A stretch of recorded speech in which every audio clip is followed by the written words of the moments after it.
எல்லா நாடுகளுக்கும் அரச மதம் உண்டு, இல்லை என்று மறுக்கவில்லை, அதை ஏற்றுக்கொள்கிறோம்.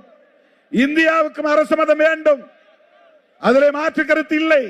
ஆனால் எந்த மதத்தை அரச மதமாக அறிவிப்பது? இதுதானே விவாதம் நடந்தது.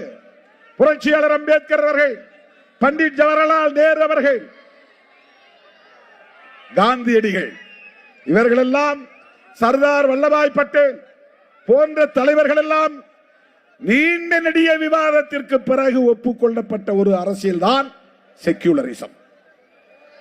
எல்லா நாடுகளிலும் செக்யூலரிசம் உண்டு, மேற்கத்திய நாடுகளிலும் செக்யூலரிசம் உண்டு, ஐரோப்பிய நாடுகள் அனைத்திலும் செக்யூலரிசம் உண்டு, அமெரிக்காவிலும் கூட செக்யூலரிசம் உண்டு. ஆனாலும் அவர்கள் அரச மதம் என்று ஒரு மதத்தை அறிவித்திருக்கிறார்கள். அதனால் அந்த மதத்தால் எந்த பாகுபாடு